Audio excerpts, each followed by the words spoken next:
আমার নাম নূর শাহিন। আমি একজন মাদ্রাসার ছেলে। আমার বাড়ি শেরপুর জেলার শিবরদী থানায়। আমার সঙ্গে একটি ঘটনা ঘটেছিল। ছোটবেলা থেকেই আমার মা আমাকে বলতো আমার সঙ্গে নাকি জিন আছে, এবং ছোটবেলায় আমি অনেক কবিরাজ বাড়ি এদিকে ওদিকে গিয়েছি। মাকে আমি বলতাম যে আমাকে এরকম বিভিন্ন জায়গায় কেন নিয়ে যাও।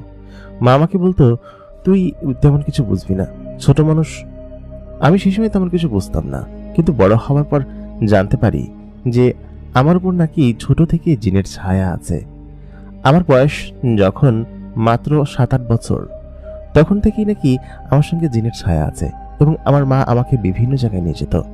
সর্বপ্রথম যখন আমি মক্তবে ভর্তি হই, তখন নাকি আমাকে একটা জিনে আছর করেছিল, এবং আমাকে নিয়ে নাকি ঘরের বাইরে রেখে আসতো, এবং আমার মা সারা গ্রাম ভরে কান্নাকাটি করে বেড়াতো। আমার আব্বাও সেই বিষয়টা সম্পর্কে জানতো। তবে বড় হওয়ার পর আমি বুঝতে পারি আমার সঙ্গে একটি অলৌকিক ঘটনা ঘটে। সেটা 2020 সালে, আজকে থেকে বেশি দিন আগের ঘটনা না। আমি যখন পরিপূর্ণ যুবক হই তখনই ঘটনাটি ঘটে, এবং এক প্রকার মাদ্রাসা থেকে আমি পালিয়ে গিয়েছিলাম, এবং যেখানে গিয়েছিলাম সেখানে একটি পরীর দেখা পাই। যে ঘটনাটি আমাকে সম্পূর্ণভাবে ওলটপালট করে দিয়েছে আমার জীবন। আজকে শোনাবো আমি আমার জীবনের ঘটনা, এবং কি ঘটেছিল আমার সঙ্গে সেটা জানতে হলে এই ভিডিওটা শেষ পর্যন্ত অবশ্যই থাকুন। আসসালামু আলাইকুম দর্শক, সকলে কেমন আছেন? আজকে আমাদের কাছে একটি ঘটনা এসেছে শেরপুর থেকে। নূর শাহিন আমাদেরকে ঘটনাটি পাঠিয়েছেন। তার সঙ্গে একটি জিন ছিল, এবং সেটি একটি মেয়ে জিন, এবং সেই মেয়ে জিনটি তাকে বেশ ভালোবাসত। সে একজন মাদ্রাসার ছাত্র হওয়ার কারণে মেয়ে জিনটি তাকে আরো বেশি পছন্দ করত। নূর শাহিনের সঙ্গে শেষ পর্যন্ত কি ঘটেছিল সেই ঘটনাটি জানতে হলে আমাদের এই ভিডিওটা শেষ পর্যন্ত অবশ্যই থাকতে হবে। যারা এখন পর্যন্ত আমাদের চ্যানেলটাকে সাবস্ক্রাইব করেননি, অবশ্যই সাবস্ক্রাইব করে পাশে থাকা বেল নোটিফিকেশন অন করে দিন। সেই সঙ্গে ভিডিওতে লাইক এবং কমেন্ট না করে থাকলে অবশ্যই করে রাখুন। প্রতিদিনকার মতো কণ্ঠে আমি আরজে ইমরান আপনাদের সঙ্গে আছি, এবং আপনারা দেখছেন the mega box prime. The mega box প্রাইমের গল্পগুলো আপনাদের কাছে কেমন লাগে অবশ্যই কিন্তু আমাদেরকে কমেন্ট করে জানাতে ভুলবেন না। সেই সঙ্গে আপনারা যদি আমাদের চ্যানেলে নতুন হয়ে থাকেন তাহলে অবশ্যই চ্যানেলটিকে সাবস্ক্রাইব করবেন। তাহলে চলুন আমরা সরাসরি নূর শাহিনের জীবনের ঘটনায় চলে যাই। ছোটবেলায় দল বেঁধে সকলের সঙ্গে মক্তবে যেতাম, এবং সেখান থেকে মক্তবে পড়াশোনা করে বাড়িতে চলে আসতাম। এটা ছিল আমার ছোটবেলার জীবনের ঘটনা। সেই সময়টাতে আমার কেন জানি মনে হতো যে আমার এক বন্ধু ছিল, যেই বন্ধুটি আমার সঙ্গে পড়তে আসতো প্রতিনিয়ত, এবং আমার সঙ্গে আমাদের বাড়ির রাস্তা পর্যন্ত আসতো। সে আসলে কোনো মানুষ ছিল না, সে জিন ছিল। জিনদের প্রতি আমার ছোটবেলা থেকেই যেন এক অন্যরকম বিশ্বাস ছিল, এবং মনে হতো যে আমি হয়তো জিন দেখতে পাবো কোনো সময়। কিন্তু আমার কাছে শুধুমাত্র মনেই হতো যে আমার আশেপাশে জিনেরা বসবাস করে। মজার বিষয় হচ্ছে, আমরা মক্তবে গিয়ে বছর শেষ করে পরবর্তী বছরের জন্য আমাদের ছুটি দেয়। তো ওই ছুটির আগের দিন আমি আমার সেই বন্ধুটিকে বললাম যে তুই তো কখনো বলিসনি তোর বাড়ি কোথায়। সে তখন বলল যে আমার বাড়ি আছে, আশেপাশে কোথাও একটা আছে। আমি তখন তাকে বললাম যে কোথায় সেটা বল, কালকে কি মক্তবে আসবি? ও তখন বললো কালকে থেকে তো মক্তব বন্ধ। আমি বললাম হ্যাঁ তাও ঠিক। তারপর থেকে আমি আর কোনদিন তাকে দেখিনি। আমার মনে হতো যে সে হয়তো একটা জিন, এবং আমি তাকে তার বাড়ির ঠিকানা জিজ্ঞেস করার পরেই সে সেখান থেকে গায়েব হয়ে গিয়েছে। নাও হতে পারে, কিন্তু তার পরিচয় কখনো আমি পাইনি। তারপর আমি নুরানি মাদ্রাসায় ভর্তি হলাম। নুরানি মাদ্রাসায় থাকাকালীন সময়ে আমার আম্মাজান আমাকে বিভিন্ন ফকির বাড়ি এখানে ওইখানে নিয়ে যেত, এবং বলতো যে তুই এসব বিষয়ে কিছু বুঝবি না, কারণ তোর সঙ্গে জিনের আচর আছে এটা শুধুমাত্র তারা জানে, এবং যে ফকির আমাকে দেখেছে সেই ফকির বিষয়টা জানে। আমি তখন তাকে বলতাম যে জিনের আচর থাকুক, জিন আমার সাথে থাকুক, জিনকে থাকলে তো ভালো হবে। আমার মা আমাকে ধমক দিত, বলতো জিন থাকলে ভালো হবে, তোকে ধরে নিয়ে যাবে, এবং ধরে নিয়ে এমন জায়গায় আটকে রাখবে যে আর কখনো আসতে পারবি না। আমি তখন বললাম যে না, তারা ধরবে না, জিনেরা ভালো হয়। সকলে আমাকে এই কথা বলতো যে জিনেরা খারাপ হয়, এবং জিন সম্পর্কে চিন্তাধারা করা বন্ধ কর। সেই সময় থেকেই আমার জিনের প্রতি অনেক ঝোঁক ছিল, এবং আমাকে নানান জায়গায় আমার মা কবিরাজ দেখিয়েছে। আমি সেসব বিষয় বেশি এনজয় করতাম। তারপর একটু একটু করে বড় হলাম। আমার বয়স যখন 14-15 বছর হলো, তখন আমি হাফিজিয়া মাদ্রাসায় পড়ি, এবং সেই সময় আমার অনেক পারা কোরআন মুখস্থ অলরেডি হয়ে গিয়েছে। অনেক আগে থেকে যেহেতু মাদ্রাসায় ভর্তি হয়েছি, এবং আমার আব্বা আমার শখ ছিল যেন আমি মাদ্রাসায় পড়ি, তো সেই সুবাদে ওই সময়টাতে আমার জিনের প্রতি একটা অন্যরকম ইচ্ছে ছিল। আমাদের মাদ্রাসায় অনেকেই বলা বলি করতো যে 25 পারা খতম পরে মুখস্থ করার পরেই জিন আসে। আমি খুব চেষ্টা করতাম যেন খুব দ্রুত আমার 25 পারা শেষ হয়ে যায় এবং আমি কোনো জিনের দেখা পাই, যে জিন আমাকে সবসময় হেল্প করবে, আমার সঙ্গে সবসময় থাকবে এবং আমি যেটা বলবো সেটা করবে। এবং জিনের শক্তি অনেক বেশি সেটা সম্পর্কে আমি জানতাম, অনেক কিতাবে আমি পড়েছি। একদিন আমি এবং আমার এক বন্ধু শাহজাহান, আমরা দুজন পাশাপাশি বসে একটা কিতাব পড়ছিলাম, আমাদের একাডেমিক পড়াশোনা করছিলাম। তো ঠিক সেই মুহূর্তে একটা কিতাবের মাঝখানে আমরা জিন সম্পর্কে বর্ণনা পাই। তো শাহজাহান সঙ্গে সঙ্গে দৌড়ে এসে আমাকে বলে, দেখ দোস্ত, এখানে জিন সম্পর্কে লেখা আছে, ভালো মতো পড়। তো বইটা বেশ বিস্তারিত ছিল। বইটা হচ্ছে আমাদের মাদ্রাসার যে লাইব্রেরি ছিল সেই লাইব্রেরি থেকেই শাহজাহান খুঁজে পেয়েছে, ও আমার কাছে তৎকরি করে নিয়ে এসেছে। আমি সেই বইটা সম্পর্কে পড়লাম। সেদিনকে থেকে যেন জিনের প্রতি আরো বেশি আগ্রহ আমার বেড়ে গেল। আগ্রহটা খুব বেশি তীব্র হলো, কারণ ওইখানে লেখা ছিল কিছু কিছু জিন আছে যারা জিন মামা সেজে মানুষের কাছে আসে এবং সবসময় মানুষের সঙ্গে থাকে, তাদেরকে সাহায্য করে, তাদের সমস্ত কিছু সেই জিনটা দেখভাল করে। অনেক সময় তাদের জন্য খাবার এনে খাওয়ায়, তাদেরকে বিভিন্ন জায়গায় ঘুরতে নিয়ে যায়, যে কোনো বিপদে তাদেরকে সাহায্য করে, এমনকি টাকা পয়সা এনে দেয়। এরকম একজন জিন যদি আমার কাছে থাকতো তাহলে হয়তো আমার জীবনটা পাল্টে যেত। আমি চিন্তা করলাম যে জিন কিভাবে হাজির করা যায় এবং হাজির করলেও সেটাকে দোয়া আমলে কিভাবে আনা যায় সে বিষয়ে রান্নার কিতাব খুঁজতে লাগলাম, কিন্তু কোথাও সেই কিতাবগুলো না খুঁজে পেলাম না। যাই হোক, ওই যাত্রায় তো জিন সম্পর্কে জানলাম, শুনলাম, কিন্তু জিন দেখার খুব প্রবল আগ্রহ ছিল। আমাদের মাদ্রাসার হুজুর পর্যন্ত জানতো যে আমার জিন দেখার প্রতি একটা অন্যরকম আগ্রহ আছে। আমি মাদ্রাসার হুজুরদেরকে বলতাম যে হুজুর, কোনো দোয়া যদি আপনারা জেনে থাকেন তাহলে আমাকে জানান, আমি সেই দোয়া পড়ে জিন হাজির করতে চাই। হুজুররা তখন বলতো যে জিনরা তোকে ধরে নিয়ে গিয়ে একদম ঘাড় মটকে খেয়ে ফেলবে। এরকম করে সকলে আমাকে অনীহা প্রকাশ করে। তো আমি বেশ দুষ্টু প্রকৃতির ছিলাম, তো সবসময় মারামারি কাটাকাটিগুলো করতেই থাকতাম। তো একদিন মূলত আমাদের মাদ্রাসায় ঘটনাটি ঘটে। আমাদের মাদ্রাসার কিছু রুলস আছে, সেই রুলস এবং রেগুলেশনগুলো ভাঙলে হচ্ছে মাদ্রাসার হুজুররা বেশ শাস্তি দেয়। তো আমি আমাদের এক মাদ্রাসার ওই জিন হাজির করাতে গিয়ে এক ছেলের সঙ্গে এক বাজে কাজ করে ফেলি, এবং সেই ঘটনাটা আমি না বলি, তবে একটা খুবই বাজে কাজ হয়েছিল এবং আমাদের মাদ্রাসার রুলস ভঙ্গ হয়েছিল। সেই সময় আমার বয়স আরেকটু বেড়েছে, আমি তখন প্রায় 22 পাড়ায় পৌঁছে গিয়েছি।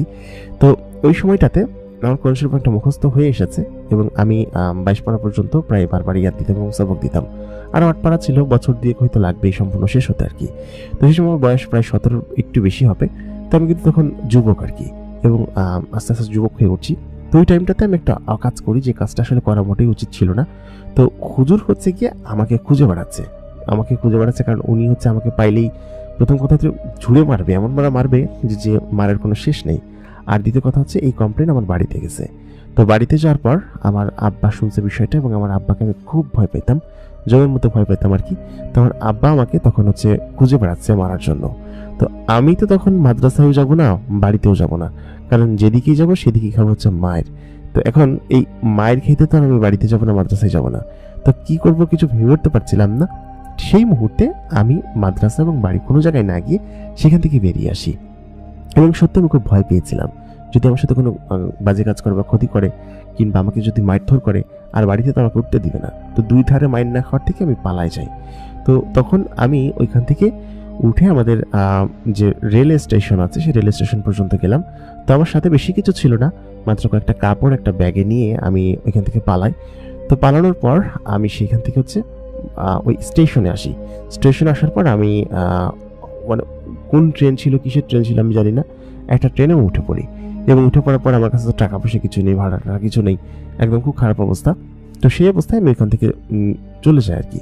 তো চলে যাওয়ার পর আমি তখন ওই ট্রেনে উঠে বসে থাকি এবং ট্রেন তখন চলতে থাকে। তো এক পর্যায়ে এসে একটা জায়গায় ট্রেন অনেকক্ষণ থামছে, তাই মনে করছি ট্রেন হয়তো আর যাবে না। তো আমি সেখানে নামলাম, নামার পরে দেখলাম কি যে গাজীপুরের রেল স্টেশন যেটা ছিল সেই গাজীপুর রেল স্টেশনে ট্রেনটা থামছে আর কি। তো আমি তখন ভাবলাম যে আমি ঢাকা চলে আসছি, এবং এইটা ঢাকা শহর এবং এটা গাজীপুর আর কি, ট্রেন হয়তো আর যাবে না এরপরে, এই পর্যন্তই। তো এই পর্যন্ত আমি বিনা ভাড়ায় আসছি এবং কোনো টাকা পয়সা আমি দিই নাই, এই ট্রেন বলে হয়তো আসতে পারছি। তো তারপর আমি সেখানে নামলাম, নামার পরে আমি স্টেশনে বসে আছি। তখন প্রায় রাত হয়ে গেছে। তো অনেক এই পরিমাণ রাতে আমি এখন যাবো কোথায়? আমি এখন বাড়িতেও ফিরে যেতে পারতেছি না। বাড়িতে গেলে দুই দিক দিয়ে মার খাবো, আব্বা আম্মার হাতেও খাবো, ওদিক দিয়ে হুজুরের হাতেও খাবো। আর আমি যে কোথায় যাবো, কি করবো, সমস্ত কিছু না বুঝতে পারে ট্রেন স্টেশনে এখানে বসে রইলাম। তো বেশ খানিক্ষণ পর একটা বৃদ্ধ লোক, উনি ওখানে পাশে বসেছিল এবং আমার দিকে বারবার তাকাচ্ছিল। তাকিয়ে আমাকে বলল যে, তুই কি বাড়ি থেকে পালায় আসছিস, এখানে অনেকক্ষণ বসে আছিস? তা বললাম কি যে, হ্যাঁ, আমি অনেক বাড়ি থেকে পালায় আসছি এবং আমি আর বাড়িতে ফিরে যাব না। তো সে তখন বললো, কেন? তো আমি তখন বললাম, এই কাজ করছি। তো হুজুর উনি তখন বললেন যে, তুই বাড়ি চলে যা, বাড়ি চলে গেলে ভালো হবে, অন্তত পক্ষে এই থাকার জায়গা বা এই সমস্ত জিনিস নিয়ে তোর চিন্তা করতে হবে না। এই শহর অনেক খারাপ এবং এখানে তুই থাকতে পারবি না, এখানে তোকে কেউ খেতে দিবে না, বরঞ্চ তোর কাছ থেকে সমস্ত কিছু চিন্তাই হয়ে যাবে, তোর প্রাণটাও চিন্তায় হয়ে যেতে পারে। এরকম কথা বললো। আমি তখন তাকে বললাম যে, না না, আমি বাড়িতে যাব না, বাড়িতে গেলে বরঞ্চ আমি আর মরে যাবো, এরকম একটা অবস্থা, কারণ আমার আব্বা খুবই ভয়ানক। তো উনি বললেন কি, আচ্ছা ঠিক আছে, আর কি করবি, কি চিন্তা করছিস? আমি বললাম কি যে, না কিছু চিন্তা করি নাই, এখানেই খেয়ে থাকবো, দেখি তারপরে কোনো কিছু একটা করা যাবে। তো সে তখন বললো কি যে, চল আমার বাসায় চল, আমি তোকে আমার বাড়িতে নিয়ে যাব। তো ওই লোকটা বৃদ্ধ ছিল এবং বেশ ভালো মনের ছিল। তো প্রথম আমি উনি আমাকে বাড়িতে নিয়ে গেল। তো লোকটা একটা স্যাঁতসেঁতে এবং নোংরা পরিবেশে বসবাস করতো। তো ওনার বাড়িটা বেশ ভালো ছিল, কিন্তু সবসময় নোংরা করে রাখতো। তো ওনারই ওইখানে ওনার নিজস্ব বাড়ি ছিল। তো সেই বাড়ির ভিতরে উনি কাউকে প্রবেশ করতে দিত না, কিন্তু আমাকে কেন ঢুকতে দিল আমি জানি না। তো উনি আমাকে নিয়ে আসলো, আনার পর বললো কি যে, এখানে তুই থাকবি আজকে থেকে। বারান্দা একটা খাট ছিল, তো সেই খাটের পর আমাকে শুইতে বললো, আর বললো, খবরদার, আমি যদি ঘরে না থাকি কখনো কিন্তু ঘরের ভিতরে যাবি না একা একা, ঠিক আছে? তা বললাম, কেন? তো উনি বললো কি যে, কখনো যাবি না সেটা বলতে যাবি না। তো উনি সবসময় কেমন ভাবে যেন থাকতো, অদ্ভুত ভাবে চলাফেরা করতো। উনি বলতো উনি কোথায় নাকি চাকরি করে, কিন্তু ওনাকে কখনো আমি চাকরিতে যেতে দেখি নাই। উনি কই থেকে খাবার নিয়ে আসতো, কিভাবে আনতো আমি কিছুই জানি না। তবে 3 বেলা খাবার ঠিকই টাইম মতো পৌঁছে যেত এবং গরম গরম খাবার। উনি রান্না করতো না, কিচ্ছু করতো না। কিভাবে খাবার আসতো আমি সেটা বুঝতাম না। তবে উনি ঘরের ভিতরে যখন ঢুকতো তখন আমাকে ঘরে ঢুকতে দিত না। কি একটা কাজ করতো আমি জানি না, ঘরের ভিতর থেকে আওয়াজ আসতো নানান ধরনের, এবং ওনার ঘরের ভিতর বেশ নোংরা। আমি কয়েকবার উকি মেরে দেখেছি যে এরকম ভাবে বসবাস করে উনি। তবে এই সময়টা তো বুঝতে পারতাম না আসলে কি ঘটনা আর কি। তো আমি তখন প্রায় 1 সপ্তাহের মতো থাকি সেখানে। থাকার পর আমি কিন্তু ঘরে প্রবেশ করিনি, জায়গাটা বেশ স্যাঁতস্যাঁতে ছিল। পুরাতন একটা ভাঙা বাড়িতে সে থাকতো এবং সেই ভাঙা বাড়িটা দোতলা ছিল। সম্ভবত কোনো জমিদারের বাড়ি তাকে হয়তো থাকার জন্য দিছে বা এরকম কোনো কিছু। এখানে সে থাকতো এবং এরকম ভাবে সে এখানে কি করতো আল্লাহ মাহবুব জানে। একদিন উনি বাসায় নেই, কোথাও একটা গেছে। তো উনি ওকে কিন্তু খাওয়াইছে ফ্রিতে, থাকাইছে ফ্রিতে। প্রায় 20 দিন পার হয়ে গেছে, আমি ঘর ভেতর পর্যন্ত আমি উকি মেরে দেখি না কখনো। আমি বারান্দায় বসে থাকি এবং বারান্দায় বসে মাঝে মধ্যে তিলাওয়াত করি। আমার কণ্ঠ খুব ভালো ছিল। ছোটবেলা থেকে আমি নানান গজল গাইতাম, নানান কম্পিটিশনে অংশগ্রহণ করতাম। এই সমস্ত জায়গায় আমি অনেকই করেছি, গজল গেয়েছি, এমনকি আমি পুরস্কারও পেয়েছি আমাদের মাদ্রাসায় গজল গেয়ে। তো আমার কণ্ঠ খুব সুন্দর ছিল। তো আমি এখানে বারান্দায় বসে কোরআন তিলাওয়াত করতাম, প্রায় দিনই কোরআন তিলাওয়াত করতাম। তো আমার ভালো লাগতো, কারণ হচ্ছে প্রথম কথা হচ্ছে আমি এগুলো সবক দিতাম। দ্বিতীয় কথা হচ্ছে আমি মাদ্রাসায় এখন তার যাই না, আর আমি ভুলেও কখনো মাদ্রাসায় ফেরত যাবো না। কি না কি হয়, হুজুর কি না কি বলে, তো এই বিষয়ে আমার ভয় ছিল। যেহেতু আমি ছোট ছিলাম, অত কিছু বুঝতাম না, তো আমার ভয় ছিল। কিন্তু আমি তো আর যা শিখেছি তা ভুলে যেতে পারি না, তাই না? তো সেগুলো আমি বসে বসে এখানে আস্তে আস্তে তিলাওয়াত করতাম। আর হচ্ছে 22 পারার পরে যে পড়াগুলো ছিল সেই পড়াগুলো আমি মুখস্থ করার চেষ্টা করতাম, কারণ এখন তো আমি মাদ্রাসায় যাচ্ছি না। আমার আব্বা আমাকে বলেছে পুরোপুরি হাফেজ হতে হবে, আর হাফেজ হওয়াটাও জরুরি আর কি, কারণ 25 পারার পরে গেলে নাকি জিনেরা দেখা দেয় আর কি, এবং সেই সময় রাত্রেবেলা কোরআন তিলাওয়াত করতে হয়। আমাকে 25 পারার পর পার হতেই হবে, 30 পারা যেভাবে শেষ করতে হবে। এখানে বসে শেষ করি, অন্য জায়গায় বসে শেষ করি, আমাকে শেষ করতেই হবে, এটা আমার বারবার মনে হতো। তো ওই রকমই আমি প্রায় একদিন রাতে আমি প্রায় দিনই কোরআন তিলাওয়াত করতাম, বিশেষ করে দুপুরবেলা খাওয়া দাওয়া শেষ করে রাত্রেবেলা সন্ধ্যার দিকে। তো আমি সেদিনকে চিন্তা করলাম যে আজকে একটু দেখি এখানে আমি কোরআন তিলাওয়াত করি। ওই লোকটা আমার বাসায় ছিল না, রাত তখন বেশ গভীর হবে। আমি একটা হারিকেন জ্বালিয়েছি, এখানে বিদ্যুৎ থাকতো না বেশি, হারিকেন জ্বালিয়েছি। তো এটা রিসেন্ট টাইমের ঘটনা, 2020 সালের ঘটনা। তো হারিকেন জ্বালানোর পরে সেখানে আমি হারিকেন জ্বালিয়ে হচ্ছে কোরআন তিলাওয়াত করছিলাম। তখন প্রায় 22 পারা শেষ পর্যায়ে 23 পারা ধরবো। তো ওই পর্যায়ে আমি খেয়াল করলাম আচমকা ওই রুমের আশপাশটা, আমি যেখানে বসে আছি ওইখানটা আশপাশটা একটা অন্যরকম সুঘ্রাণে ভরে গেল, এবং এত চমৎকার সুঘ্রাণ ছিল। আমি তখন সেই সুঘ্রাণটা বারবার নিতে লাগলাম। তো এরকম সুঘ্রাণ কোত্থেকে আসছিল আমি আশেপাশে সোর্স করছিলাম যে কোত্থেকে আসতে পারে। তো আমি তখন বুঝতে পারলাম না যে কোত্থেকে আসছিল। বেশ খানিক্ষণ কোরআন তিলাওয়াত করলাম, এবং তিলাওয়াত করার পরে আমি দেখতে পেলাম যে আমার ডান পাশ থেকে কোনো একটা ছায়া ভুয়ো দৌড় মেরে ঘরের ভিতর ঢুকে গেল। আমি এটা এতক্ষণে খেয়াল করিনি। বারান্দার রুমে যেহেতু আমি ঘুমাতাম এবং আমাদের সমস্ত কিছু বারান্দার রুমেই ছিল, তো এক ভুয়ো দৌড় মেরে ঘরের মধ্যে দৌড় মারলো। তো ওইটা দেখে তখন আমি চমকে গেলাম এবং বললাম, কে এখানে? তো আমি তো বুঝতে পারতেছি যে কেউ একজন ঘরের ভিতরে গেছে, চোর টোর কিছু গেছে কিনা সেটা নিয়ে আমি শঙ্কিত ছিলাম। আর ওই ওই বৃদ্ধ লোকটা আসলে ওনাকে আমি দাদা বলতাম। তো সেই দাদা আসলে তো আমাকে বলতো যে আমি আসছি, কিন্তু দাদা তো এরকমভাবে দ্রুত গতিতে ঘরের ভিতরে যাইতে পারে না। তো প্রথম দিন আমি ঘরের ভিতরে ঢোকার চেষ্টা করি, উকি মারি, কিন্তু ঘরের ভিতরটা একটু গরম গরম ভাব ছিল এবং মনে হচ্ছিল যে ঘরের ভিতরে কেউ হাঁটাচলা করছে, কিন্তু অন্ধকার ছিল বলে আমি দেখতে পাইনি। তো প্রথম দিন এরকম ঘটনা ঘটছে। দ্বিতীয় দিনের দিন আমি যখন ওই সেম টাইমে আবার কোরআন তেলাওয়াত করতে শুরু করি এবং মনে করি যে আমি রেগুলার হব তিলাওয়াত করার, তো আমি তিলাওয়াত করছিলাম, ঠিক সেই মুহূর্তে আবার সেই বেলি ফুলের সুঘ্রাণটা চারিদিকে ছড়িয়ে পড়ে এবং খুব সুন্দর সুঘ্রাণ। শুধুমাত্র বেলি ফুলের সুঘ্রাণ যে তা নয়, আরও অনেক ধরনের সুঘ্রাণ আসছিল এবং সেটা মাতাল করার মতো সুঘ্রাণ। তো আমার কাছে বেশ ভালো লাগছিল। বেশ খানিক্ষণ পর আমি এদিক ওদিকে তাকিয়ে তারপর আমি দেখতে পেলাম যে ছায়ামূর্তির মতো সেই জিনিসটা আবার ঘরের ভিতর ঢুকে গেল। এই ঘরের ভিতরে কোনো একটা রহস্য আছে যেটা আমাকে আমার দাদা বুঝতে দিচ্ছেন আর কি। দাদা বেশ ভালো মানুষ ছিলেন, তিনি সবসময় আমাকে খাওয়াতেন, পড়াতেন এবং সমস্ত কিছু করতেন। তো আমি সেদিনকে ঘরের ভিতরে ঢুকলাম আর কি, সাহস করে আমার হারিকেন টেনে ঘরের মধ্যে ঢুকলাম। তো ঘরের ভিতরে একটা অন্যরকম প্রশান্তিময় পরিবেশ ছিল এবং খুব সুন্দর পরিবেশ ছিল। জায়গাটা বেশ ভালো লাগা শুরু করলো আমার এবং খুব সুন্দর ঘ্রাণ ছিল ঘরের ভিতরে। তো আমি তখন তাকে বললাম যে কে ঘরের ভিতরে কে হাঁটাচলা করছে। বোঝা যাচ্ছিল যে ঘরের ভিতরে কেউ হাঁটাচলা করছে, যেহেতু এটা রাজপ্রাসাদের মতো দোতলা বাড়ি ছিল, অনেকগুলো রুম ছিল ঘরের ভিতরে। তো ভেতরে যাওয়ার পর আমি অনেকগুলো রুম খুঁজলাম, এদিক ওদিকে গেলাম, সব জায়গায় গেলাম, কিন্তু কোথাও কাউকে দেখতে পেলাম না এবং কেন যেন মনে হচ্ছিল যেমন পেছন দিয়ে কেউ বেরিয়ে যাচ্ছে, পেছন দিয়ে কেউ হাঁটছে। তো আমি তখন ভয় পেলাম। ভয় পেয়ে আমি যখন বাইরে বের হতে যাবো ঠিক তখন দেখি দাদা সেখানে দাঁড়ায় আছে। তো দাদা তখন বললো কি যে তুই ঘরে ঢুকছিস কিসের জন্য, তোর ঘরে তো ঢুকতে না করছি না। তো আমি তখন বললাম দাদা আমি এখানে বসে যখন কোরআন তেলাওয়াত করছিলাম তখন কেউ এখানে এসে আমার পাশে এক ছায়ামূর্তির মতো দৌড় মারলো এবং তারা ঘরের ভিতর ঢুকছে, আমি আজকে না 2 দিন দেখছি। তখন সে বললো তুই বাইরে যা। তো উনি ঘরের ভিতর ঢুকলো, ঢোকার পর উনি চিৎকার চেঁচামেচি করতে শুরু করলো ঘরের ভিতরে গিয়ে। তো আমি শুনতে পেলাম শুধু ঘরের ভিতর থেকে একটা কান্নার আওয়াজ আসতেছে, কিসের কান্নার আওয়াজ আমি বুঝতে পারতেছিলাম না। তো দাদা তখন ঘরের ভিতরে গিয়ে দরজাটা লাগাই দিল। আমি বারান্দায় বসেছিলাম, তো রাত্রের খাবার খাবো, ঠিক সেই মুহূর্তে একজন লোক এসে আমাকে খাবার দিয়ে গেল। প্রতিদিন এরকম একজন লোক এসে আমাকে খাবার দিয়ে যেত এবং খাবারগুলো খেয়ে নিলাম। খাওয়ার পরে আমি তো ওইদিকে ঘুমায় গেলাম। তো এরকম করে 3-4 দিন সময় মাঝখানে কাটলো। একদিন রাত্রবেলা দাদা বাড়িতে ছিল না এবং দাদা ঘরে যাওয়ার সময় ঘরের ভিতরে তালা মেরে রেখে গেছে আর কি, কোথায় গেছে আমি জানি না, তালা মেরে রেখে গেছে এবং আমাকে বলছে যে সাবধানে থাকিস। তো ওইদিনকে আমি ঘুমালাম আর কি, প্রায় 30 দিন পার হয়ে গেছে তখন আমি বাড়ি ছাড়া এবং এখানে ওনার সঙ্গে থাকি। উনি কোথায় যায় কি করে আমি জানি না, বা এই ঘরের ভিতর কি করে তাও আমি জানি না। তো সেদিন রাতে আমি শুয়ে আছি, আমি ঘুম আসছিল না আমার, গরমে প্রচণ্ড গরম ছিল আর ওইখানে তো কারেন্ট থাকতো না। তো আমি হারিকেনটা জ্বালালাম, জ্বালানোর পর ভাবলাম যে একটু তিলাওয়াত করি। তখন আসমানে জ্যোৎস্না ছিল একটু একটু, তো আমি কিছুক্ষণ পর আসমানের জ্যোৎস্না দেখে আমি হারিকেনটা নিভিয়ে দিলাম, যেহেতু এখানে লাগতেছে আর কি, তেল লাগবে। তো এখানে ডিজিটাল কোনো ব্যবস্থা ছিল না, সব অ্যানালগ ব্যবস্থা, হারিকেন টারিকেন এগুলো চলতো। তো আমি তখন সেই হারিকেন বন্ধ করে আমি তখন আকাশের দিকে তাকিয়ে তিলাওয়াত করতে শুরু করলাম। বেশ খানিক্ষণ পর আমি শুনলাম যে আমার সেই ঘরের ভিতর সেই সুঘ্রাণটা ভরে গেছে আর কি, আর ওইখানে থেকে একটা গ্লাস আর কি নিচে পড়ে গেছে। আমি তখন তাকাই বললাম কি, তো আমি দেখলাম একটা ছায়ামূর্তির মতো কিছু একটা সেখানে দাঁড়ায় আছে এবং আমার দিকে তাকায় আছে, তার চোখগুলো সাদা জলজল করতেছে। তো ওইটা দেখে তখন আমি কিছু যে ভয় পেয়ে গেলাম। ভয় পেয়ে আমি তখন বললাম কি ওখানে, আমি আয়াতুল কুরসি পড়তে শুরু করলাম। ঠিক সেই মুহূর্তে একটা জিন আমাকে বলে উঠলো যে তুমি ভয় পেও না, আমি একটা জিন, আমি একটা কামেলে জিন। তখন আমি একটু ভয় পেয়ে পিছনে সরে গেলাম, কারণ আমি জিন দেখার জন্য কত কি করেছি, কিন্তু এখানে একটা জিন এসে আমার দৌড়গোড়া এবং আমার পাশে দাঁড়িয়ে আছে। ছেলের জিনটা তখন আমাকে বলল যে তোমার নাম কি? আমি বললাম আমার নাম নূর শাহিন। সে তখন বলল আমার নাম হিদমা।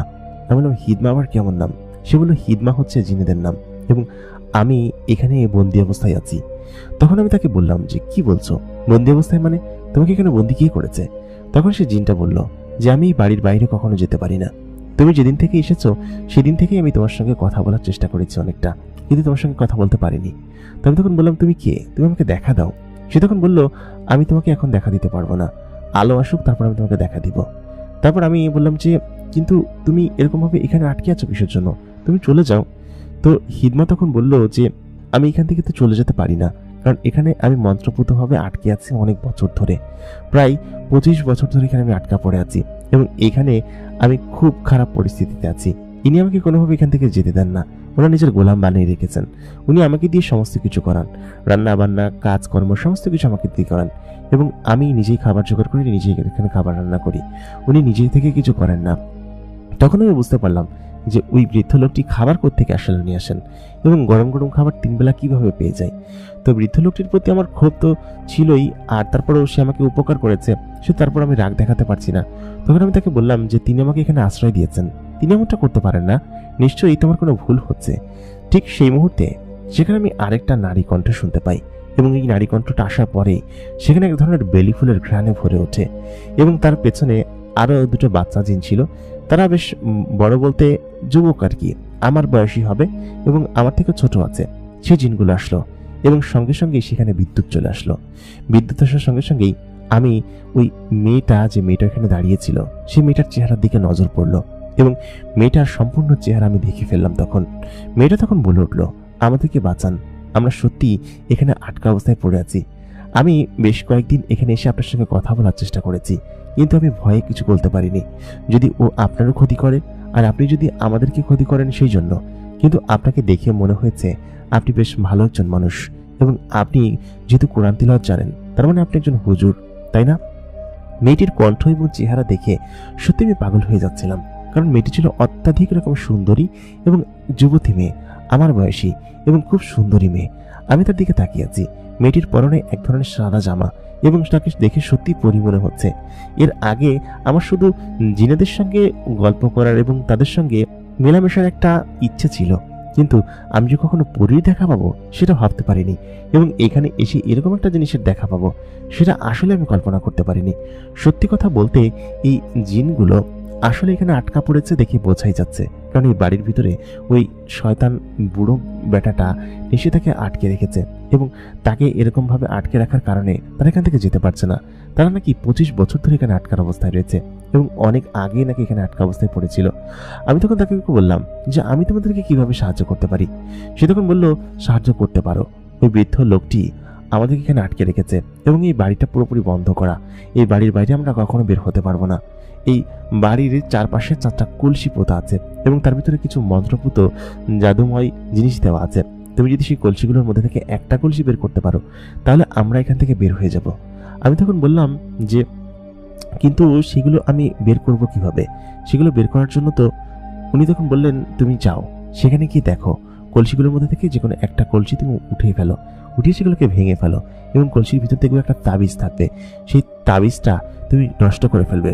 নষ্ট করা মাত্রই আমরা এখান থেকে ছাড়া পেয়ে যাব এবং 25 বছর ধরে আমরা এখানে আটকে আছি। আমি তখন বললাম, 25 বছর তো আমার নিজের বয়স না, তাহলে তোমরা? ও তখন বললো, আমরা জিনেরা অনেক বছর বাঁচি। তারপর আমি বললাম, আচ্ছা তোমাদেরকে এখানে আটক করেছিল কিভাবে বলো তো? তখন সেই জিনটি বলল, আজকে থেকে প্রায় 25 বছর আগে আমরা জঙ্গলের একটা রাস্তা ধরে এই সকলে যাচ্ছিলাম দল বেঁধে। আমরা আমাদের বাড়িতে ফিরছিলাম, ঠিক সেই মুহূর্তে ওই তান্ত্রিক আমাদেরকে মন্ত্র দিয়ে আটকে ফেলে। আমরা মানুষের পৃথিবীর খুব কাছাকাছি ছিলাম এবং সেই মুহূর্তে এই তান্ত্রিক আমাদেরকে মন্ত্র দিয়ে আটকে ফেলে এবং আমরা তখন থেকে এখানে আটকে আছি। আমি তখন বললাম যে আচ্ছা ঠিক আছে, বুঝতে পেরেছি, কিন্তু আমাকে একটু সময় দাও, কালকে আমি বিষয়টা দেখব। যদি দেখি সেখানে কলসি পোতা আছে আর বৃদ্ধ লোকটি মানে আমার দাদা কখন কখন থাকেন সে বিষয়ে তো আমি জানি না, তবে তোমাদেরকে দেখে বেশ ভালোই মনে হচ্ছে। তোমরা কিছুদিন অপেক্ষা করো, আমি সমস্ত বিষয়গুলো আগে বুঝি, বোঝার পর তারপর না হয় তোমাদেরকে এখান থেকে উদ্ধার করবো, ঠিক আছে? তো এই জিনগুলো তখন রাজি হয়ে গেল, বললো আচ্ছা ঠিক আছে এবং বেশ খুশি হয়ে গেল। তারপর সেই ছেলে জিনটা এখান থেকে চলে গেল এবং মেয়ে জিনগুলোও চলে গেল। ওই সময় আমি তখন বসে রইলাম এবং দেখলাম দাদা আসছে সেখান থেকে। তো আমি তখন নিজের কক্ষে থেকে বের হয়ে বললাম, দাদা কোথায় গেছিলাম? সে তখন বললো, গেছিলাম বাইরে, এখানে জিনগুলো আসছিল তাই না? একথা বলার পর আমি তখন বললাম, জিনগুলো কিসের জিন?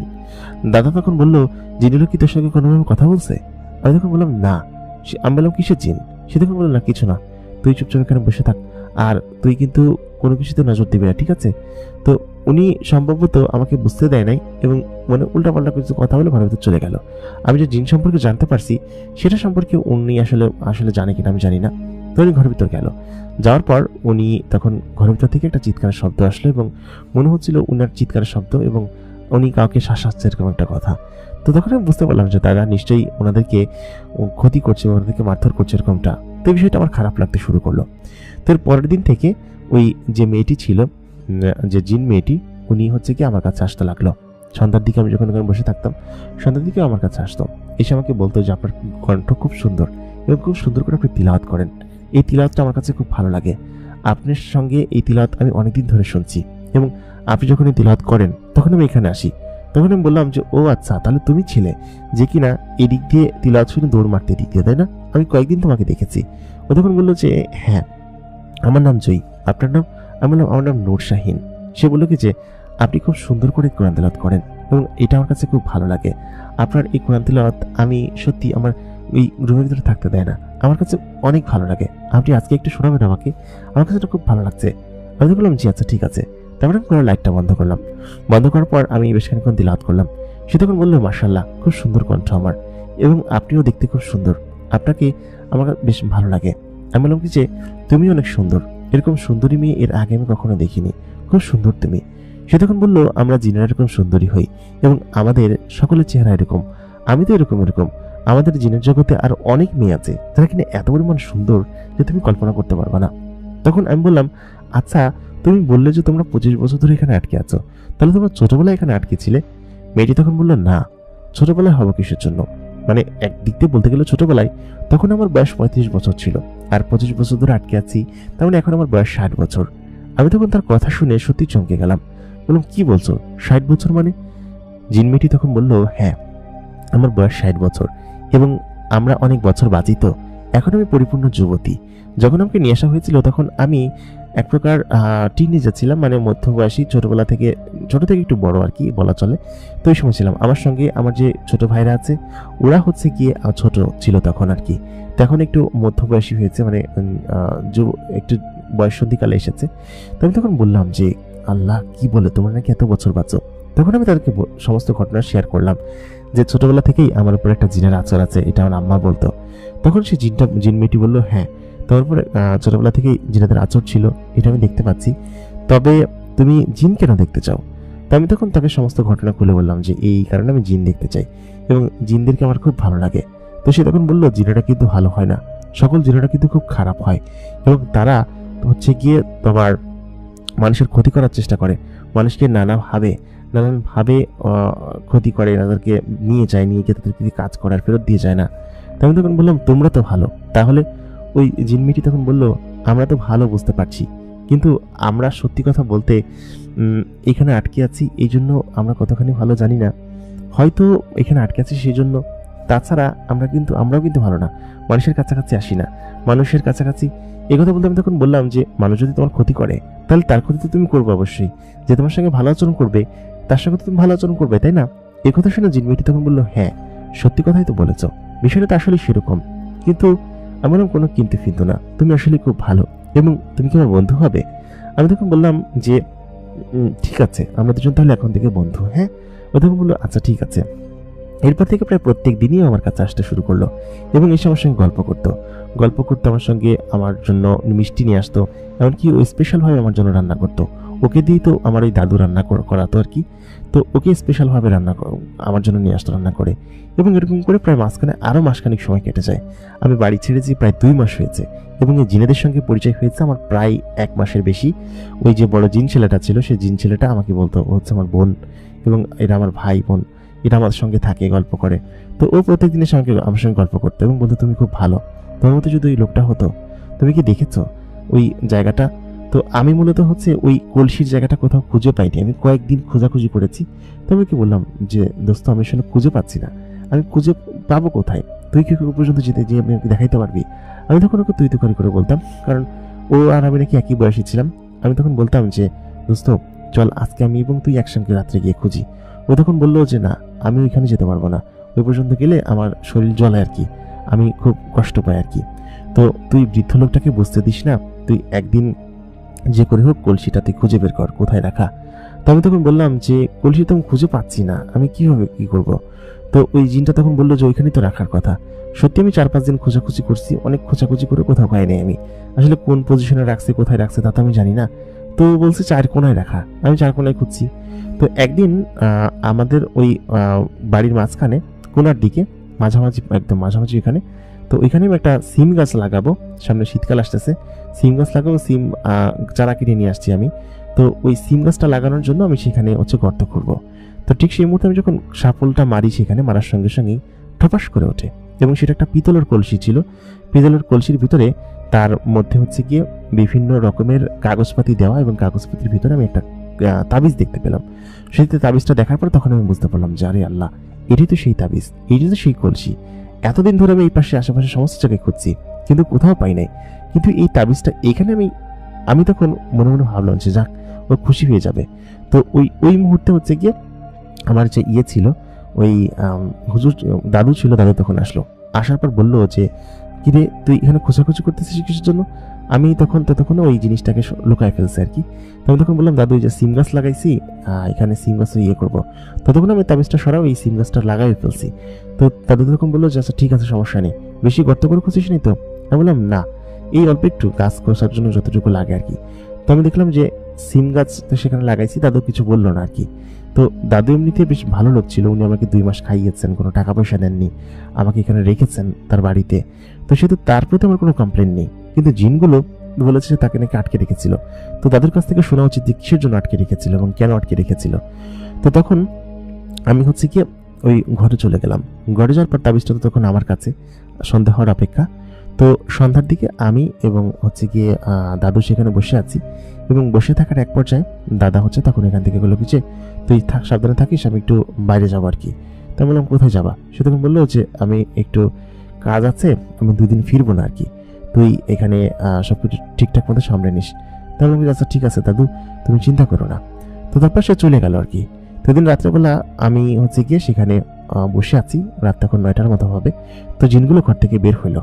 তো বের হওয়ার পর ওরা ওই মেয়েটি, জিন ছেলেটি তখন আমাকে বললো যে তোকে অনেক ধন্যবাদ, তুই আমাকে এখান থেকে উদ্ধার করছিস, এই কথা আমরা মনে রাখবো, এবং দেরি করছিস কিসের জন্য, সেই জন্য তোর শাস্তি আছে। ভাবলাম যে কি বলতেছিস সেসব, তুই দেরি করছি মানে আমি খুঁজে পাই নাই বলে? ও তখন বললো তোর শাস্তি আছে। তাই বলে আমার গালে সজোরে একটা থাপ্পড় মারলো। থাপ্পড় মারার পর সেই ছোট জিনগুলো আমাকে ধরে আমার জামা কাপড় টানতে শুরু করলো। তো আসলে জিনগুলো ভালো ছিল নাকি বদ ছিল আমি জানতাম না। ওই দুষ্ট জিনগুলো তখন আমার জামা টেনে ছিঁড়ে ফেললো, এবং ওই বড় জিনটা আমাকে থাপ্পড় মারলো 2 দিনটা, মেরে বললো যে তুই দেরি করছিস, এই জন্য তোর শাস্তি আছে। তাই বলে সে ওইখান থেকে উড়াল দিয়ে চলে গেল এবং আমার চোখের পলক থেকে গায়েব হয়ে গেল। তো মেয়ে জিনটাকে আমি দেখতে পাই নাই, মেয়ে জিনটা তখন গেছে কিনা যাই নাই তাও আমি জানি না। তো মেয়ে জিনটাকে আমি ওই দিনকের পর থেকে আর দেখতে পাই নাই। তো 2 দিন পার হয়ে গেল। এই 2 দিনের মধ্যে হচ্ছে কি আমি ভীষণ ভয়ে ছিলাম, কারণ ওই জিনটা আমাকে যাওয়ার সময় বলে গিয়েছে যে তোর শাস্তি আছে, আমি দেরি করছি কিসের জন্য খোলার জন্য। তো 2 দিন পরে সেই বৃদ্ধ লোকটা আসে। তো আসার পর আমাকে তখন বলে যে জিনগুলো কোথায় এবং তাদেরকে তুই ছেড়ে দিছিস কিসের জন্য, কি করছিস সত্যি করে বল।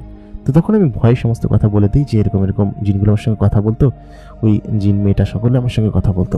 তো জিন মেয়েটার সঙ্গে কথা বলতে বলতে আমি এক প্রকার তার মায়ায় পড়ে গেছি কয়েকদিনে, এবং তার প্রতি এরকম মায়া ভাব মহব্বত এগুলো চলে আসছে।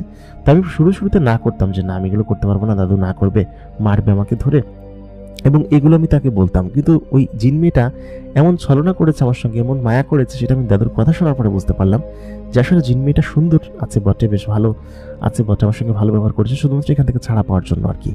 তো দাদু আমাকে তখন বলল যে এই জিনগুলো খুবই বদ জিন এবং খুবই খারাপ এবং দুষ্ট জিন। জিনগুলোকে আমি আটকে রেখেছি 25 বছর ধরে, ঠিক আছে, কিন্তু কিসের জন্য আটকে রেখেছি সেটা শুনবি না? জিনগুলো হচ্ছে কি এর আগে মানুষের ক্ষতি করে বেড়াতো এবং বিভিন্ন জায়গায় গিয়ে মানুষের জানমাল নানান ধরনের জিনিস ক্ষতি করতো। তো আমি আমাদের এই গাজীপুরের পাশেই একটা গ্রাম ছিল, সেই গ্রামে সেখানে যাই, এবং সেই গ্রামের এক পরিবারকে একদম পুরো নিঃস্ব করে অবস্থা ছেড়ে দিয়েছিল, এরকম একটা অবস্থা ছিল। তো সেই জিনগুলো এই পরিমাণ বদ ছিল এবং খারাপ ছিল যে ওদের পুরো পরিবারকে একদম পুরো ধ্বংস করে ফেলে এবং ওদের পরিবারের একটা মেয়েকে মেরে ফেলে আর কি। তো তারপর থেকে ওই জিনগুলোর প্রতি আমি খেপা ছিলাম এবং তাদেরকে আমি ধরি। জিন টিন নিয়ে এগুলো নিয়ে আমার চলাচলগুলো নিয়ে আমার বসবাস, এবং এই বাড়িতে আমি অনেক জিন পালি। তো ওই জিনগুলো ছিল সব থেকে খারাপ এবং দুষ্ট জিন। তো যে পালিত জিনগুলো ছিল সেই পালিত জিনগুলো থেকে আমি ছেড়ে দিতাম আর কি, ছেড়ে দিতাম, ওরা মাঝে মধ্যে আমার কাছে আসতো, এখানে বন্দি করে রাখতাম না। কিন্তু শুধুমাত্র এই একদল জিনকে আমি বন্ধ করে রেখেছিলাম, কারণ ওরা খুব দুষ্টি এবং ফাজিল ছিল, এবং এখান থেকে বের হওয়া মাত্রই ওরা তোরও ক্ষতি করবে।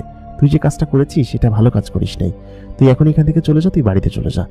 এটা তুই কেন করছিস আমি জানি না, তোকে এখানে আমি রাখতে পারবো না, কারণ তুই আমার ক্ষতি করছিস। তো আমি তখন দাদুকে বললাম, দাদু না এরকমটা করো না, আসলে আমার ভুল হয়ে গেছে। তো তখন আমার মেয়ে জিনটার প্রতি খুব জিদ হইতে শুরু করলো যে ওইরকমটা কেন করলো আমার সঙ্গে, ওইরকম বাজে কাজটা কেন করলো, এবং আমাকে এরকম ছলনা দিয়ে। সত্যি কথা, ওকে আমি ততদিনে পছন্দ করে ফেলেছিলাম, ওকে আমি ভালোবাসতাম, এবং এটা আমি মনের মধ্যেও চলে যাওয়ার পর বুঝতে পারি যে ওকে আমি কেন পছন্দ করতাম এতটা। তারপর আমি হচ্ছে কি ওইখান থেকে আমাকে তো ওই দাদু বের করে দেয়। এখন আমার বাড়িতে যাওয়া ছাড়ার কোনো উপায় নেই, প্রায় 2 মাস পার হয়ে গেছে। তো আমি বাসা থেকে ওইখান থেকে বের হয়ে আমি ট্রেনে উঠি। ট্রেনে ওঠার পর আমাদের যে শেরপুরের যে ট্রেন ছিল সেই ট্রেনে উঠে আমি যাওয়ার জন্য বাড়িতে প্রস্তুত হই। তো ট্রেনে বসেছিলাম। ট্রেনে আমার বাড়িতে যাওয়ার কোনো ইচ্ছা ছিল না, তবে আমাদের শেরপুর শহরে গিয়ে প্রথম 2 দিন আমার এক বন্ধু ছিল, সেই সেখানে বন্ধুর বাড়িতে থাকি। তো ওই বন্ধুর বাড়িতে আমি আগেও গেছি, তো এই জন্য ওই বন্ধুর বাড়িতে যাওয়ার পর আমি সেখানে গিয়ে থাকি 2 দিন। তো থাকার পর বন্ধু আমাকে বলে, তুই বাড়িতে ফিরে যা, তোর বাড়িতে অনেক অনেক কান্নাকাটি করছে তোর আব্বা আম্মা, এবং আমার কাছে এসে অনেক খোঁজাখুঁজি করছে, 2 মাস তুই গায়েব ছিলি, কোথায় ছিলি। তো আমি তখন বললাম যে বাড়িতে গেলে আমার আব্বা আম্মা কি মনে করবে, আমাকে মারধর করবে, হ্যান ত্যান। তো এরকম কোনো কিছু মনে করতাম। তো তখন ভাবতাম যে না, আমার বাড়িতে ফিরে যাওয়া উচিত। তো আমি বাড়িতে ফিরে যাই। ফিরে যাওয়ার পর আমার আব্বা আম্মা আমাকে দেখে প্রচন্ড পরিমাণ কান্নাকাটি করে, বলে যে কই গেছিলি, তোকে মারবো না, মাদ্রাসা থেকে তোর হুজুররা তোকে খুঁজে বেড়াইছে, অনেক তারা অনেক টাইনি করছে।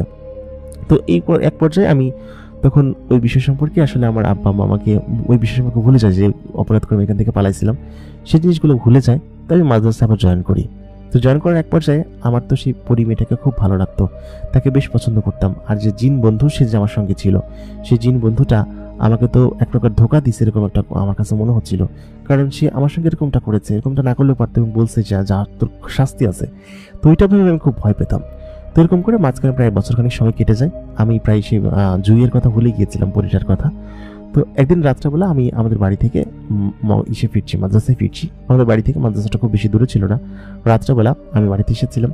তো আমার একটা সাইকেল ছিল, সেই সাইকেলটা করে আমি মাদ্রাসার দিকে যাচ্ছিলাম। তো যাওয়ার পথে হঠাৎ করে আচমকা আমি একটা সুঘ্রাণ আমার নাকে পাই, এবং সেটা প্রচন্ড পরিমাণ পরিচিত সুঘ্রাণ ছিল। তো আমি তখন সেখানে দাঁড়াই আর কি, সাইকেল নিয়ে দাঁড়িয়ে আমি আশেপাশে খুঁজতে থাকি। তো তখন আমি আসলে কাউকে দেখতে পাই না। তো ঠিক সেই মুহূর্তে আমি দেখি আমার সাইকেলের পেছনের ক্যারিয়ারে কেউ একজন বসে আছে, সাইকেলটা অনেক ভারী হয়ে গেছে। তো আমি তখন আচমকা দাঁড়ায় পড়ি, দাঁড়ায় পেছন দিকে তাকায় দেখি কোনো একটা ছায়া আমার সাইকেলের পেছনে বসে আছে। তো তখন আমি সাইকেল থেকে নামি, এবং নামার পর তখন আমি ওইদিকে তাকায় দেখি কি যে জুই সেখানে দাঁড়ায় আছে। এবং আমি তখন তাকে বলি, জুই তুমি এখানে কেন এসেছো, তুমি তো আমাকে ধোকা দিয়েছো। সে তখন বললো, ধোকা দেয়নি, স্বাধীনতা সবাই পেতে চায়, এবং সবারই স্বাধীনতা পাওয়ার ইচ্ছা আছে, অবশ্যই দরকার আছে। তুমি জানো, আমার ভাই তোমাকে বলে গিয়েছিল না তোমার শাস্তি পাওয়ার দরকার আছে, তোমাকে শাস্তি দিবে সে। কিন্তু তুমি ওই বাড়ি থেকে বের হয়ে আসার পর থেকেও তোমাকে কেন শাস্তি দেয় না জানো? কারণ আমি ছিলাম, সেই জন্য শাস্তি দেয় নাই। এবং ওইখান থেকে সেদিনকে আসার পর কি হয়েছিল আমি তোমাকে বলি। সেদিনকে আসার পর আমার ভাই আমাকে বলেছিল যে ওকে আমি ছাড়বো না। ও প্রায় 1 মাস আমাদেরকে অপেক্ষা করিয়েছে, এবং ও তোমার ক্ষতি করার জন্য তোমার ওইখান থেকে বের হওয়ার অপেক্ষা ছিল। তুমি যখন বের হলা, সেদিনকে স্টেশনে আসলা, সেদিনকে রাত্রে তোমাকে ক্ষতি করার জন্য আমার ভাই দলবল নিয়ে তোমার কাছে গিয়েছিল, কিন্তু আমি বাধা দিয়েছিলাম। কেন জানো? কারণ আমি তোমাকে ভালোবাসতাম, আমি তোমাকে পছন্দ করতাম। এবং আমার ভাই তোমাকে বলেছে যে ওকে শুধুমাত্র তোর জন্য আমি ছেড়ে দিলাম। আর সত্যি কথা বলতেও আমাদেরকে উপকার করেছে, কিন্তু দেরি করে করেছে। আসলে স্বাধীনতা সবাই চাই। আমরা মানি যে আমরা খারাপ গোত্রের জিন ছিলাম এবং মানুষদের ক্ষতি করে বেড়াতাম, কিন্তু তোমার সঙ্গে মেলামেশা করার পর থেকে সত্যি এই বিষয়টা আমি উপলব্ধি করতে পারি যে আসলেই মানুষের ক্ষতি করা উচিত না, আর অপ্রয়োজনীয় তো একদমই না। যদি মানুষ তোমার ক্ষতি করে তাহলে তুমি মানুষের ক্ষতি করবা। যেমন ওই বৃদ্ধ লোকটার যদি আমরা কোনো ক্ষতি করতে পারতাম তাহলে হয়তো আমার শান্তি লাগতো, কিন্তু বৃদ্ধ লোকটা অনেক শক্তিশালী, তার ক্ষতি আমরা কখনো করতে পারবো না, এবং তাকে আমরা কখনো ধরা দেবেও না। তারপর থেকে আমার ভাই আমাকে বলে আমি যেন আর মানুষের জগতে না যাই, এবং আমার ভাই তখন নিজের মতো করে চলাফেরা করতে শুরু করে, এবং আমার আব্বা মা আমাদেরকে দেখে বেশ খুশি হয়। কিন্তু আমি ওই কাবিলা থেকে আর বের হতে পারিনি। অনেক চেষ্টা করেছি বের হওয়ার, কিন্তু আজকে সুযোগ পেয়েছি, কারণ আমার ভাই আমাদের কাবিলা ছেড়ে চলে গিয়েছে, এবং সে অন্য কোথাও গিয়ে বসবাস করছে, এবং আমি এখন ফ্রি সম্পূর্ণভাবে। তো আমি তোমার কাছে আসতে পেরেছি। সত্যি কথা বলতে নুরামিন, আমি সত্যি তোমাকে খুব বেশি ভালোবাসি, এবং সেই সময় থেকে আমি বুঝতে পারতাম, কিন্তু আমি আসলে তোমার কাছে আসতে পারতাম না। সেই সময়টা আসলে আমার ভাইয়ের কারণে আমি কোনো কিছু করতে পারিনি। তো আমি তখন বললাম যে ওকে আমি এত পরিমাণ হেল্প করলাম, এত পরিমাণ সাহায্য করলাম, ওরা আমাকে ধোকা দিল, আমি ওকে সাহায্য করছি, সেই সুবাদে অন্তত পক্ষে আমাকে আমার সঙ্গে ভালো বন্ধুত্ব সুলভ আচরণ করতে পারতো। তখন জুই বলল যে আমার ভাই এরকমই, ও একটু মেজাজ খারাপ প্রকৃতির, এবং কেউ কাউকে সহ্য করতে পারে না, বিশেষ করে মানুষকে, কারণ ওই বৃদ্ধকে 25 বছর আটকে রেখেছে, এবং কোনো সময় যদি সুযোগ পায় ওই বৃদ্ধর পর সে শোধ নিয়ে নিবে আর কি। আর এরপর থেকে হয়তো কোনো মানুষের ক্ষতি করে বেড়াচ্ছে, এই সমস্ত কিছুই করে বেড়াইও। এই জন্য ওকে আমার একদমই পছন্দ না। তো ওর সঙ্গে থেকে থেকে আমি এগুলো শিখেছিলাম, কিন্তু তোমার সঙ্গে পরিচয় হওয়ার পর থেকেই আমি এই বিষয়গুলো সম্পূর্ণভাবে আসলে বুঝতে পারি যে মানুষের ক্ষতি করা আসলে ঠিক না। আমি তোমাকে খুব ভালোবাসি। তারপর সে আমার কাছে আসে, কাছে এসে আমাকে জড়িয়ে ধরে আমাকে চুমু খায়, বলে কি যে সত্যি নূর শাহিন, আমি তোমাকে খুব বেশি ভালোবাসি, এবং এখন থেকে আমি তোকে কখনো ছেড়ে যাবো না। তবে তখন কান্না করে ফেলি, বলে কি যে তুমি জানো তোমাকে আমি কত বেশি মিস করেছি এবং কত বেশি তোমাকে ছাড়া আমি থাকতে পারি, কোনোভাবে থাকা সম্ভব না তোমাকে ছাড়া। আমি তোমার প্রতি প্রচন্ড পরিমাণ দুর্বল এবং তোমাকে খুব ভালোবাসি আমি। তো তারপর ওই জিন মেয়েটি আমাকে বলে যে আমি তোমাকে খুব ভালোবাসি এবং এখন থেকে আমি তোমার সঙ্গে থাকবো। তারপর আমাদের প্রেমের সম্পর্ক শুরু হয় এবং আমি ওর সঙ্গে প্রেম করতে শুরু করি। তো মাদ্রাসায় থাকাকালীন সময় আমার তো জিন দেখার খুব শখ ছিল। তো জিন দেখার শখ তখন আমার মিটে যায় আর কি। জিনের যে খারাপ হয় সে বিষয় সম্পর্কে আমি উপলব্ধি করতে পারি এবং জানতে পারি। আমার এই বন্ধু যে ছিল ওই বন্ধুটার সঙ্গে তো আমি কথা বলেছি, দেখেছি, শুনেছি, কিন্তু এই বন্ধুটা যে ভালো না সেটা আমি আমার ওই পরিপ্রেমিকা মানে ওর বোনের কাছ থেকে জানতে পারি আর কি। তো এরকম করে আমি প্রায় 2 বছর ওর সঙ্গে প্রেম করি এবং 2 বছর ও আমাকে নানানভাবে হেল্প করেছে। আমি সবসময় যেটা চাইতাম আর কি।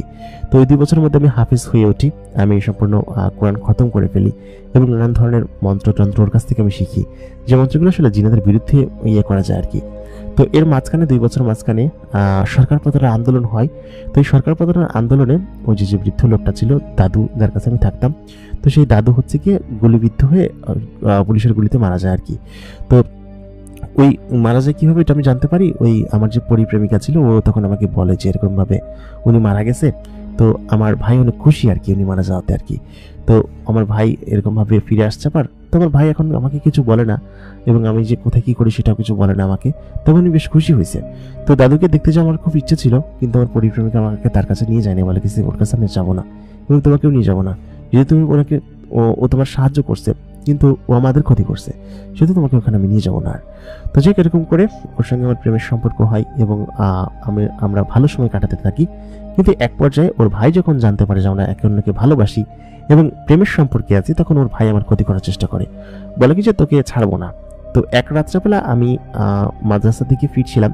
তো ওইখান থেকে আমি আবার মাওলানা পড়ার জন্য অন্য একটা মাদ্রাসায় ভর্তি হয়েছিলাম। তো তখন তো আমি ওই মন্ত্রতন্ত্র সমস্ত কিছু জানতাম। তো ওই জিনটা তখন আমার কাছে এসে আমাকে গলা ধরে উঁচু করে ফেলে এবং ওকে মেরেই ফেলবে একটা অবস্থা।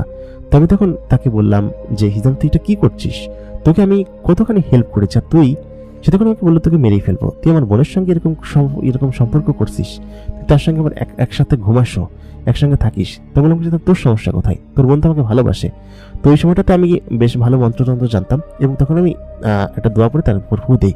ফু দেওয়ার পর সে তখন ভয় পায় ওখানে এবং ভয় পেয়ে বলে কি যে এই মন্ত্র তুই কিভাবে শিখলি।